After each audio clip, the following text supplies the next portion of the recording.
Okay. మరి BJYM తరపు నుంచి మీరు గత ప్రభుత్వంలో ఈ విద్యార్థులు, నిరుద్యోగులకు సంబంధించి చాలా రకాలైన ఘటనలు జరిగినాయి మరి. వాటిలో మీరు బాగా కీలకంగా పాల్గొన్న సమస్యలేమైనా ఉన్నాయా? చాలా సమస్యలు మేడం. ప్రతి కార్యక్రమంలో పేపర్ పాల్గొన్నాము. లీకేజ్ కూడా అందులో పేపర్ మేజర్ ఇష్యూ లీకేజ్‌లో కూడా మేము హైదరాబాద్‌లో నేను దాదాపు గడిచిన ఒక 3 సంవత్సరాల్లో నేను ఒక 100 సార్లు అరెస్ట్ అయ్యి ఉంటాను. ఒక 100 సార్లు అరెస్ట్ అయ్యి ఉంటాను. 100 సార్లు నన్ను ఆల్మోస్ట్ హైదరాబాద్‌లో ఉన్న ప్రతి పోలీస్ స్టేషన్‌లో మమ్మల్ని పెట్టుంటారు.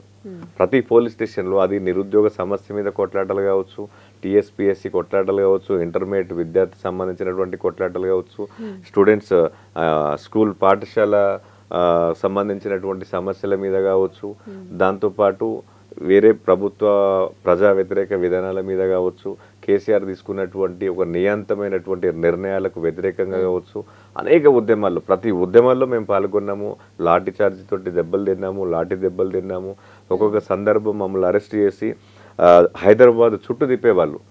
మేము జూబ్లీ హిల్స్ ఒక పబ్ కేసులో అక్కడ జరిగినటువంటి సంఘటనలో మేము ఆ జూబ్లీ హిల్స్ పోలీస్ స్టేషన్ ముట్టడిస్తే మమ్మల్ని అరెస్ట్ చేసి దాదాపు 6 గంటల సేపు తిప్పిల్లు హైదరాబాద్.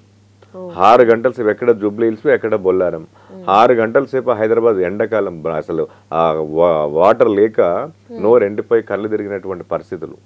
అయినా కూడా ఎక్కడ లాస్ట్కు 11:30కి, రాత్రి 11:30కి మమ్మల్ని బొల్లారం పోలీస్ స్టేషన్లో పెట్టిల్లు. బొల్లారం పోలీస్ స్టేషన్ నుంచి వెళ్ళి మళ్ళీ 3 గంటలకు వదిలిపెట్టిల్లు. దాంతోపాటు ఇక్కడ నోవేటర్లో ఒక ఫారెన్ పబ్ ఒకటి ఓపెన్ చేస్తే కూడా మేము నోవోటల్ మీద దాడి చేసినాం. అప్పుడు కూడా సేమ్ సిచ్యువేషన్ అట్లనే అరెస్ట్ చేసిల్లు.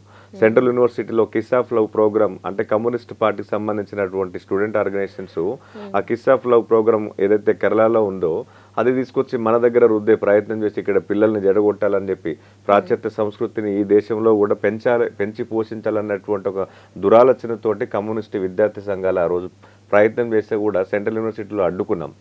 దాని మీద అప్పుడు కూడా అనేక కేసులు ఎదుర్కొన్నాం మేము. భారతీయ జనతా పార్టీ యువ మోర్చగా దాదాపు మొన్న మా టీఎస్పీఎస్సీకి సంబంధించినటువంటి ఇష్యూలో మా యువమోర్చ నాయకులు 16 రోజులు జైల్లో ఉన్నారు. 16 రోజులు జైల్లో ఉన్నారు. గుర్రంపోడు భూముల విషయంలో జైల్లో ఉన్నారు. ప్రతి అంశంలో భారతీయ జనతా పార్టీతో పాటు యువమోర్చ చాలా కీలకంగా పనిచేస్తుంది.